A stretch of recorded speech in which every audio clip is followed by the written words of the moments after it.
Chris. That topic, fire on the mountain, I have had Charlie Daniels in my head for weeks. Fire on the mountain, run boys run. Devil's in the house of the rising sun. Chicken in the bed frame picking out dough. Granny, your dog bite? No child, no.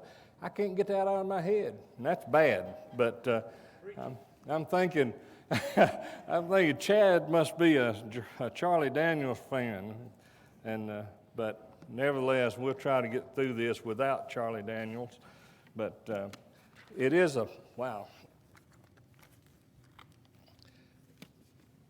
interesting subject. Be looking at 1 Kings chapter 18 and 17, and maybe a little bit of 19 before we finish. But it is good to see so many familiar faces and be acquainted with you once again. Let's look at verse 38 as we begin this discussion. Then the fire of the Lord fell and consumed the burnt sacrifice, the wood and the stones and the dust, and licked up the water that was in the trench.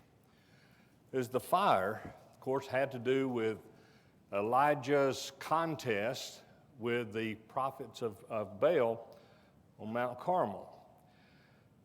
Elijah, a prophet of God, a man that the Bible has a great deal of references toward, but not a great deal concerning Elijah.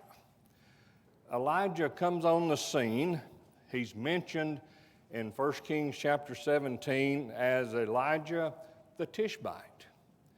And that's basically all the introduction that we have. Other prophets are introduced to us by their lineage. They are the sons of such and such. But Elijah is introduced to us somewhat in the way that Melchizedek comes on the scene, without any birth records, without any parents being mentioned. In the New Testament, Elijah appears as Elias. And he's mentioned several times, mostly in the Gospels. Matthew 17 and verse 3, the transfiguration when Moses and Elias appeared with Jesus, and then Peter says, we good to be here, and we build 3 tabernacles and so forth. But Romans 11 verses 2 and 3 mentions Elias. God hath not cast away his people which he foreknew.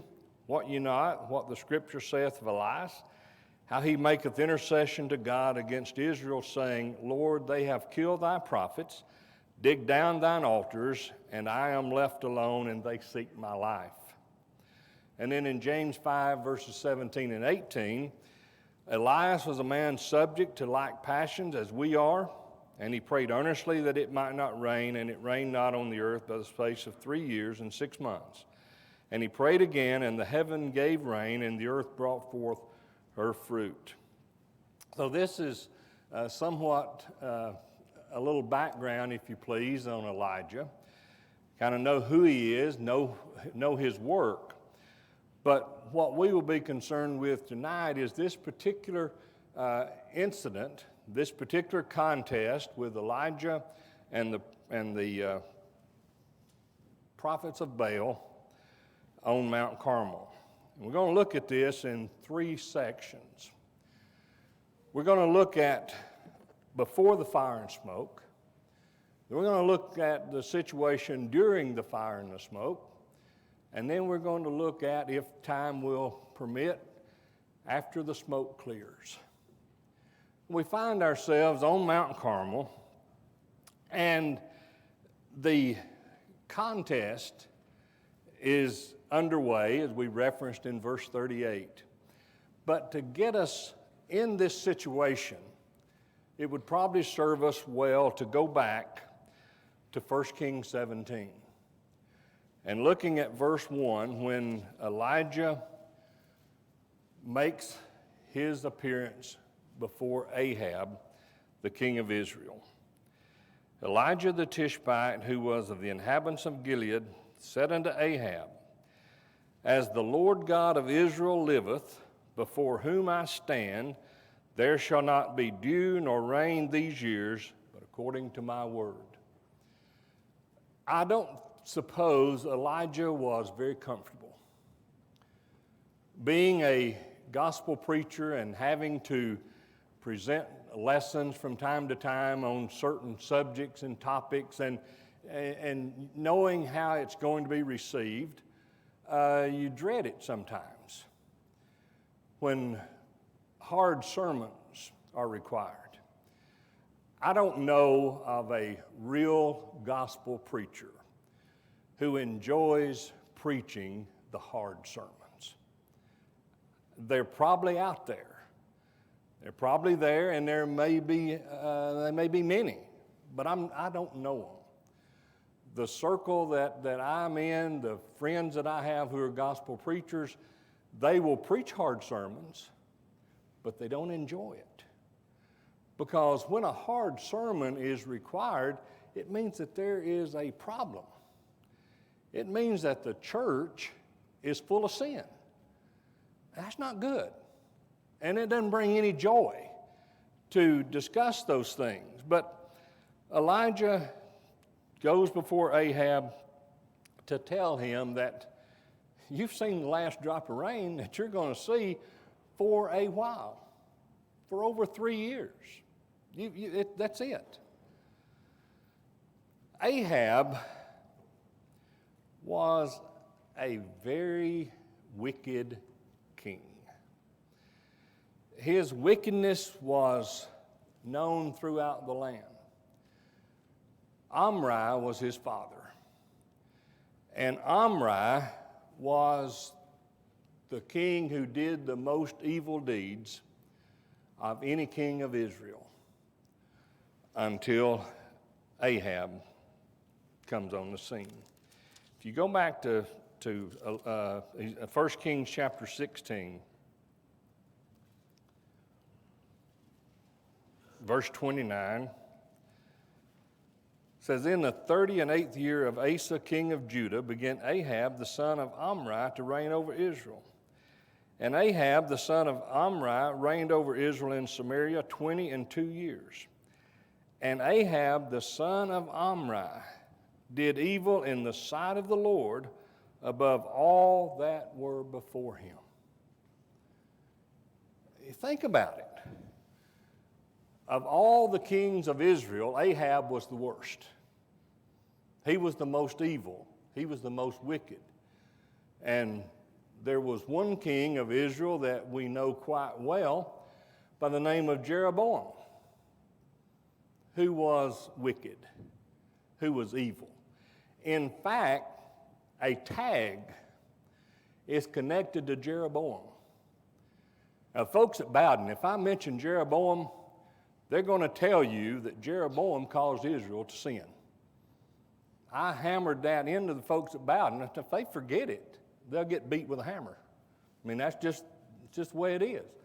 Jeroboam, they're going to tell you that he caused Israel to sin. Wouldn't that be something to go through life with?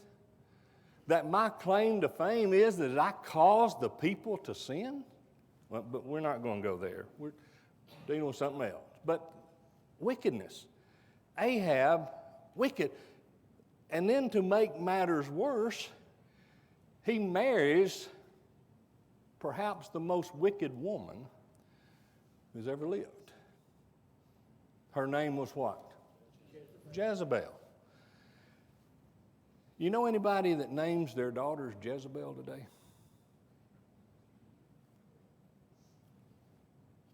I don't know of anybody by that name. Jezebel. As wicked as Ahab was, as evil as Ahab was, Jezebel was a perfect match for him. And between the two of them, a lot of things were taking place. A lot of bad things were happening. And probably because of the evil, because of this wickedness that has been conducted by these two people, Ahab and Jezebel, perhaps it's because of all of the evil that's being done is why the drought came about. Because God had made it plain that if you don't do what you're supposed to do, you're going to face some consequences. I mean, that was a message that ran throughout the Old Testament. And Elijah had to tell Ahab, it's not going to rain anymore.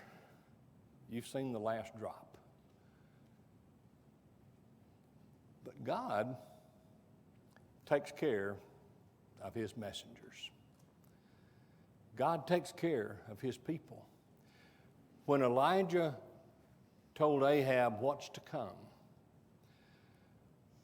the Lord tells Elijah, get thee hence, verse 3, 1 Kings 17, says, get thee hence. And, I don't know if God had to tell Elijah to get thee hence. After just telling Ahab what he told him and knowing the character of Ahab, Elijah was probably ready to go. He was probably ready to make himself scarce. But God says to him, get thee hence and turn thee eastward and hide thyself by the brook Cherith that is before Jordan. And it shall be that thou shalt drink of the brook, and I have commanded the ravens to feed thee there. And so he does. He goes to the brook.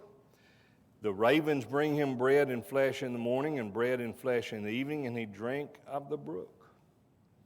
But in verse 7, it tells us that it came to pass that the brook dried up. Stands to reason.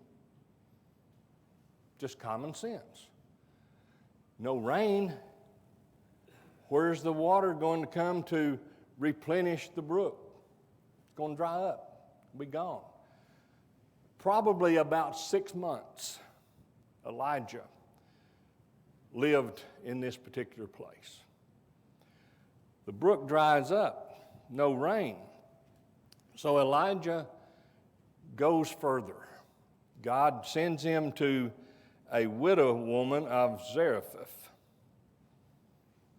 And we won't read all of that text, but the gist of this is that Elijah is sent to the widow of Zarephath, and she is to take care of him. She's going to feed him. And when Elijah comes into her presence, the woman is getting ready for her last meal. She has a little meal, she has a little oil, and she's going to make a cake. But Elijah comes and he asks for some bread. He asks for a morsel of bread. He asks that she help him. And she explains to him that I'm about to make a cake for me and my son. We'll eat it and die. What else? You don't have any more food. What's going to happen? But Elijah tells her to make me a cake first. Okay. There's some women in the Bible that have great faith. The poor widow that Mark talks about, who gave her last money, her 2 mites. She gave all that she had into the treasury. That's faith. How am I going to get by? What am I going to do? I've put the last I've got in. I'm trusting God to take care of me.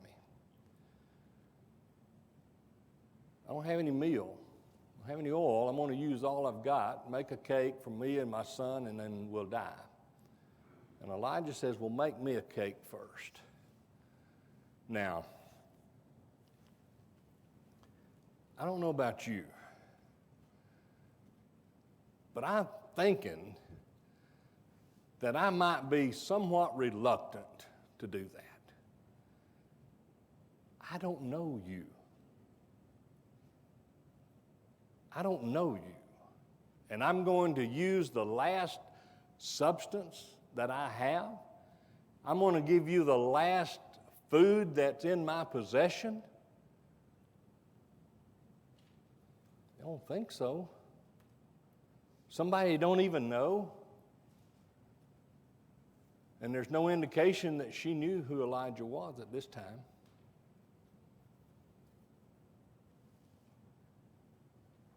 You know, I wonder sometimes if we'd even do it for people we know.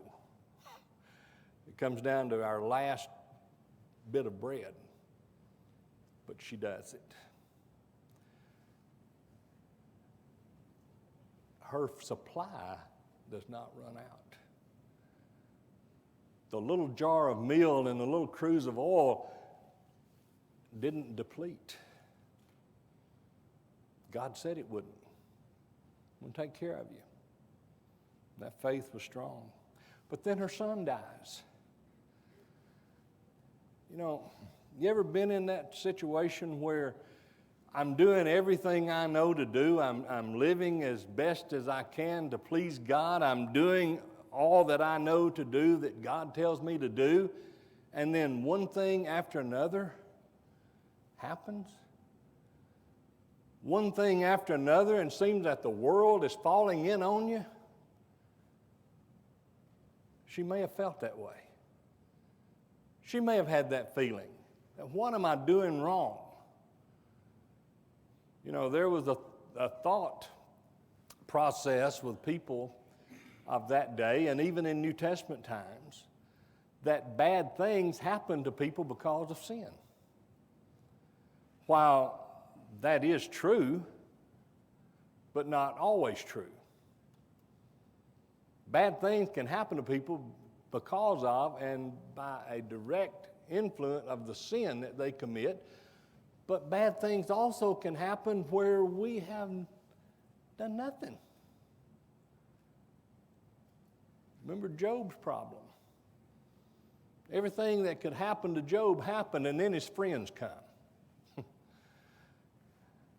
I don't want the friends that Job had. I don't need them. They come to cheer him up. They come to help him. What do? Job, just confess your sin. Just confess that you are a rotten scoundrel, and all this will be better. Job's not done anything. The man that was born blind in John 9, the disciples of Jesus sinned. Who sinned, this man or his parent, that he be born blind? Her son dies. Elijah brings him back to life. And so after all of these things take place, Elijah reappears before Ahab.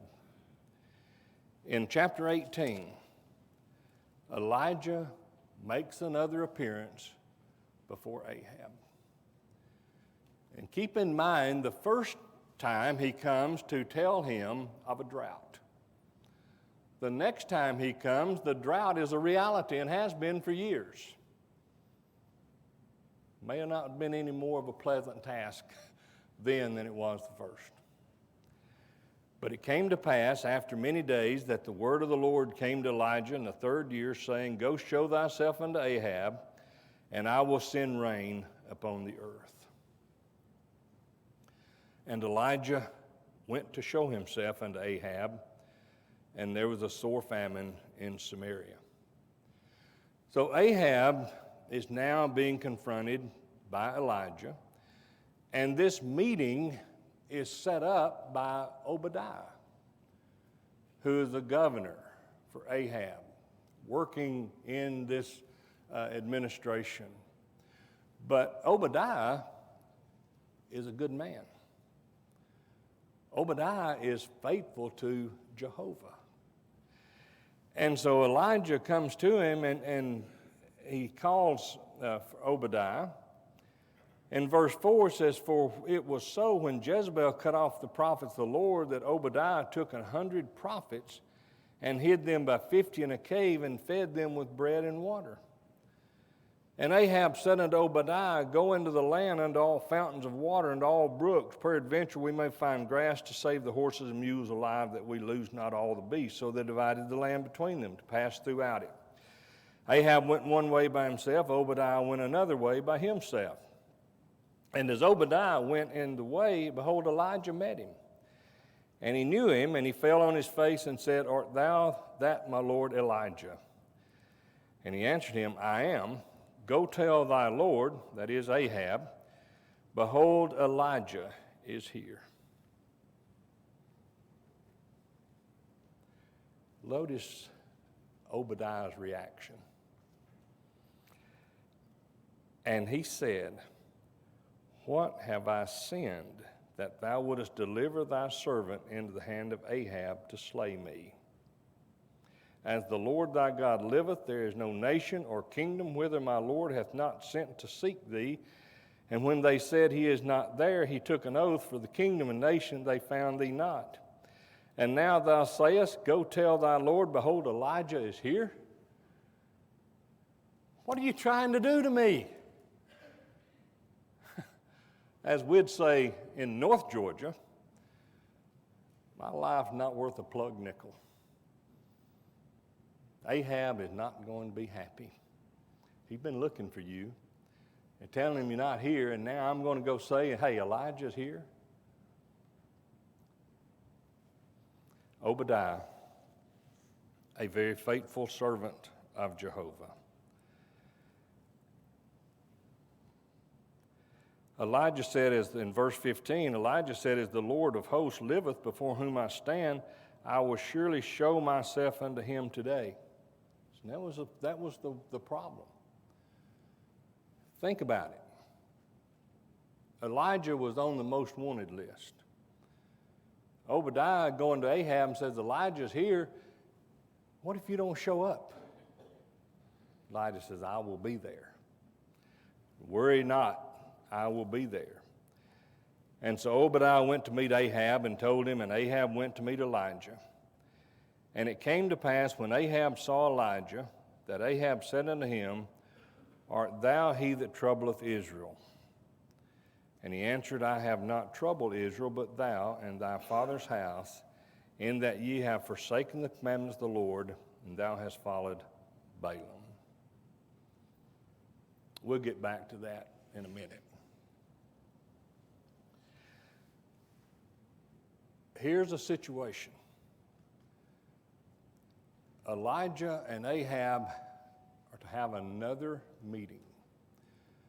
The last time Elijah talked with Ahab, it didn't rain for 3 years. And what's going to happen this time is probably going through Ahab's mind. He's not very happy with Elijah. Obadiah is not very comfortable with having to set up this meeting because he thinks about his skin also. But then when Ahab and Elijah come together, Ahab says to Elijah, Art thou the troubler of Israel? I find that fascinating. I find it interesting to how those who are in the wrong accuse the faithful. You notice how that works? Those who live in sin like to accuse the faithful for being in the wrong. That you, faithful to the Lord, are the problem. Me and my sin, it's okay. I read an article in the Christian Chronicle a few days ago.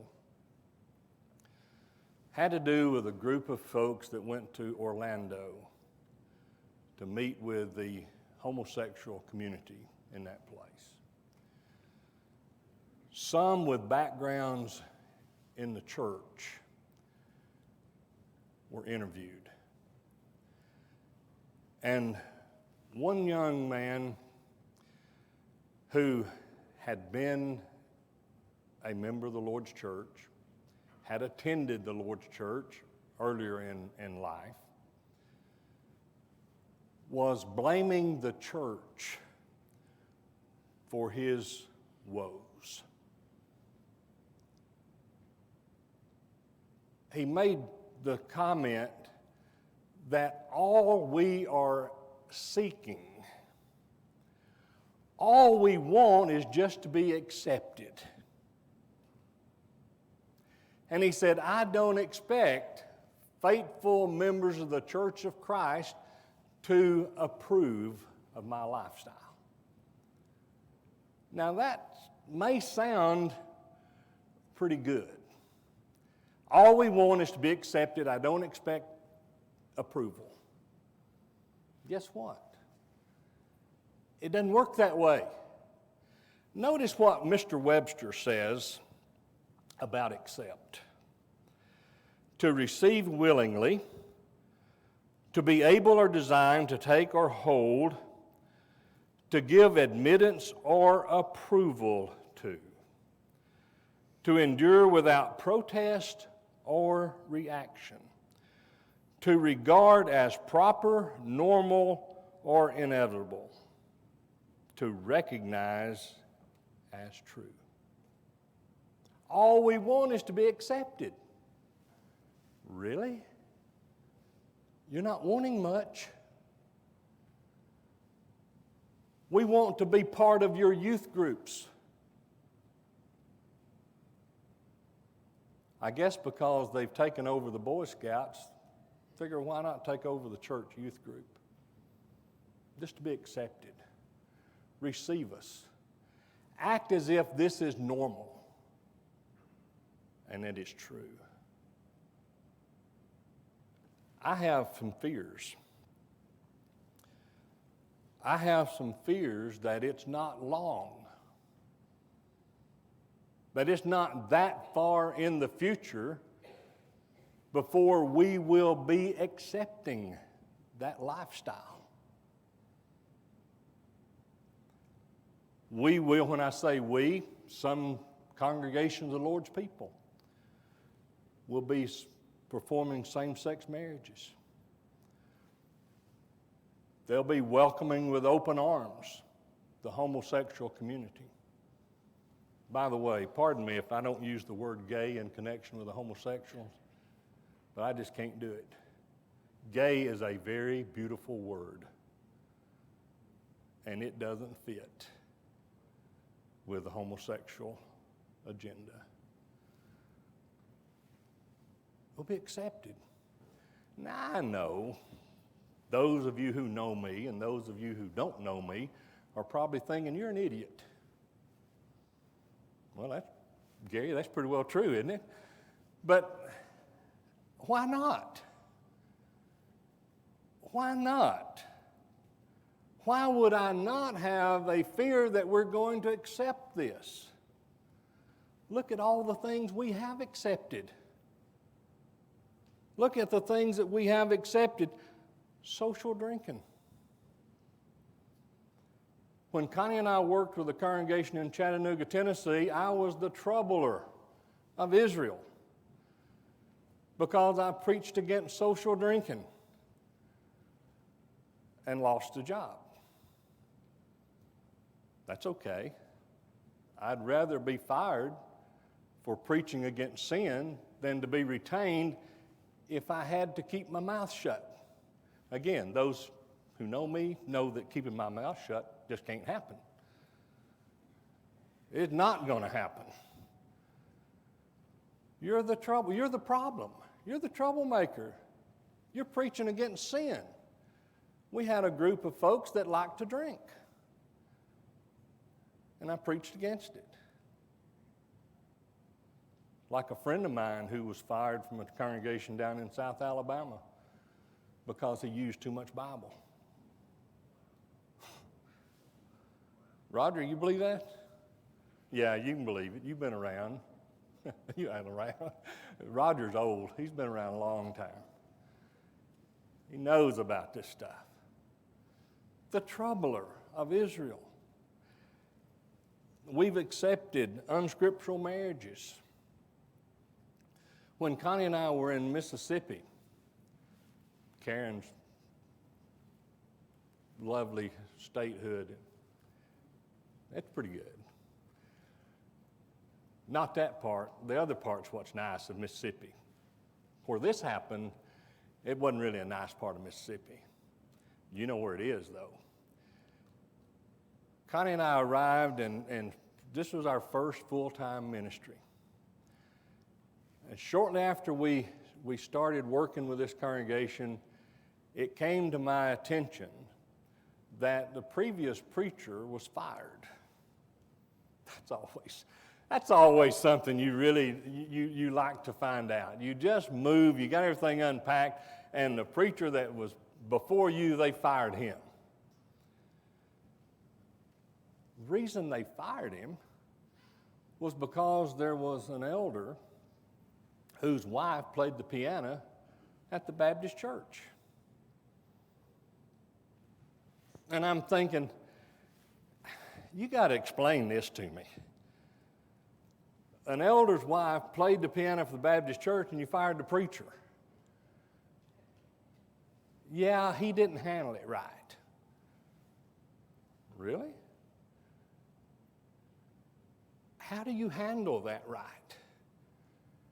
How do you take something that should never be, it should have never happened, and the way you handle it right is that it don't go on any further. That he's not an elder. That's how that's handled. They wanted to keep him as an elder. But the preacher was the troubler. That's the way it works. There's various sins that we could throw into that of things that we've accepted. We've just received it and we just treat it as if it is normal.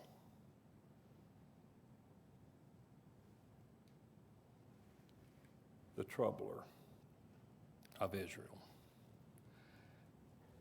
Ahab.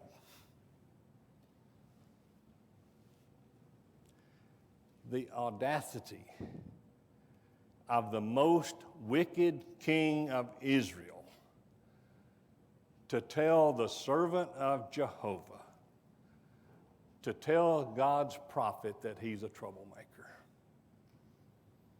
You haven't done anything worthwhile for God, but yet I'm the trouble. Look back to 1 Kings chapter 16.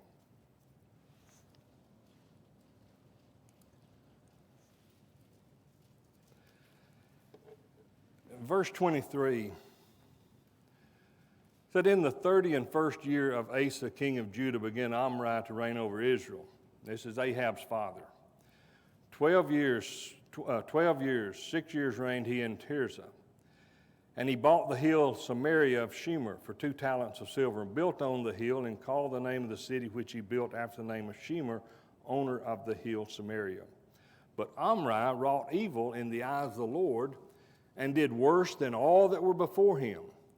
For he walked in all the way of Jeroboam the son of Nebat, and in his sin wherewith he made Israel to sin, to provoke the Lord God of Israel to anger with their vanities. Now the rest of the acts of Omri which he did, and his might that he showed, are they not written in the book of the Chronicles of the king of Israel? So Omri slept with his fathers, and was buried in Samaria, and Ahab his son reigned in his stead. And in the 38th year of Asa king of Judah began Ahab the son of Omri to reign over Israel.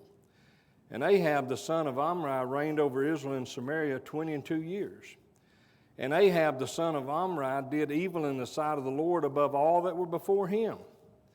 And it came to pass, as if it had been a light thing for him to walk in the sins of Jeroboam the son of Nebat, that he took to wife Jezebel, the daughter of Ethbaal, king of Zidonians, and went and served Baal and worshipped him. Ahab is a worshiper of Baal, along with his wife Jezebel, and yet Elijah is the troublemaker. But this gets us into the realm of where we started this discussion of the fire on the mountain. It's all of these things that have been taking place that brought about the encounter on Mount Carmel. That 450 prophets of Baal come to a debate, a contest on Mount Carmel. Now, you can go ahead and read through this chapter, and you'll find out that Elijah wins, okay? We can get that out of the way real quick. Even though he's outnumbered 450 prophets of Baal to Elijah, Elijah wins. That's like reading the book of Revelation. The Lord wins, okay? Devil loses.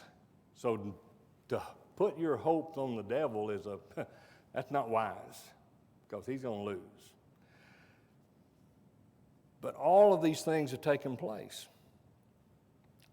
The prophets of Jehovah had been slain by Jezebel. Obadiah had hid some that escaped. He'd hid 100 in a cave. But there's some bad things going on. And so Elijah has the encounter. 450 prophets of Baal. Basically what you have is false religion and true religion. You have false religion, you have man-made religion, and you have the religion of God.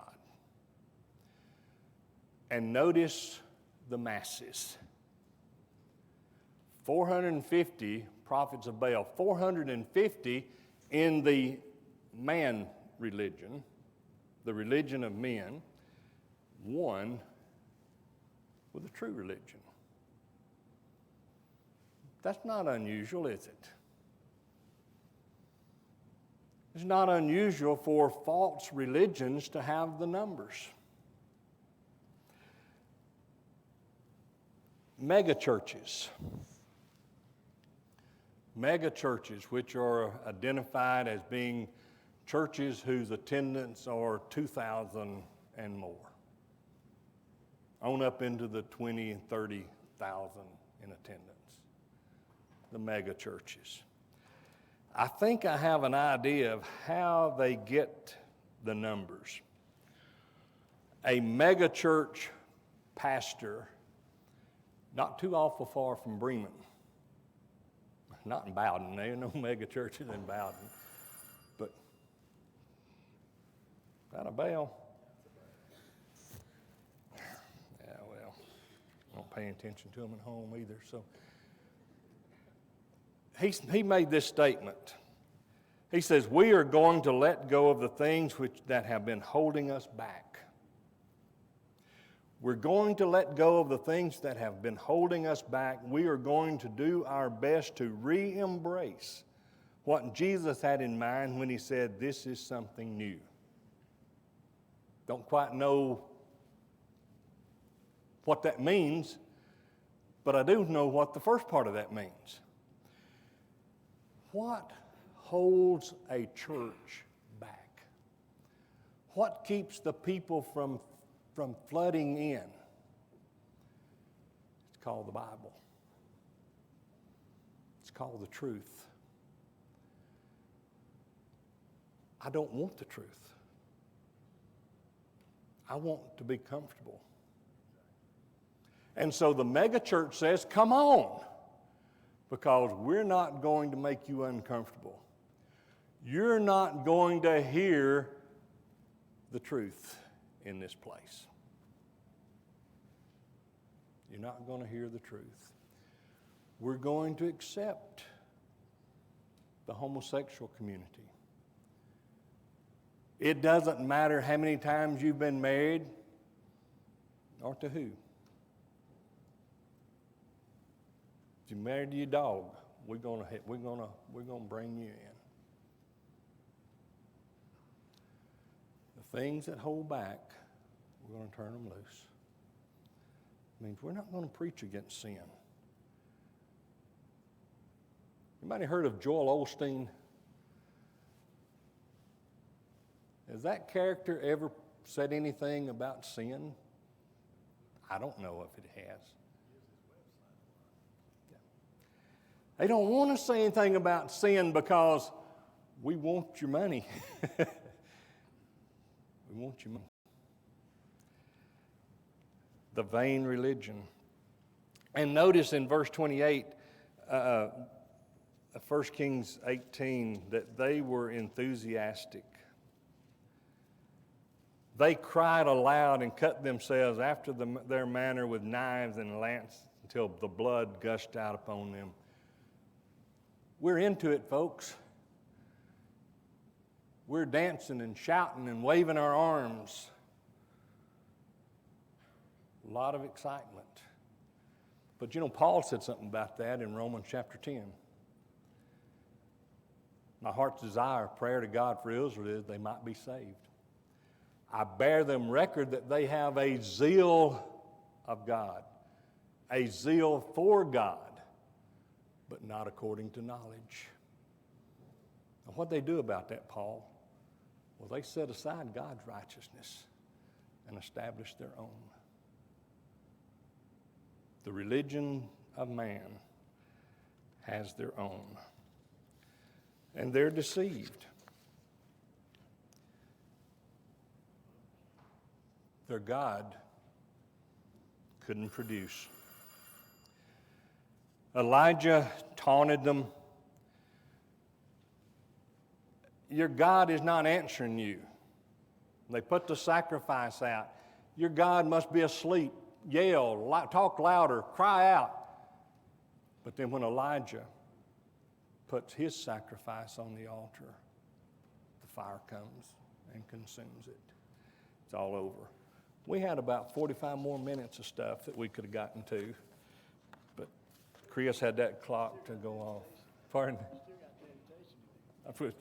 That's a different matter. You don't want a 50-minute invitation, so...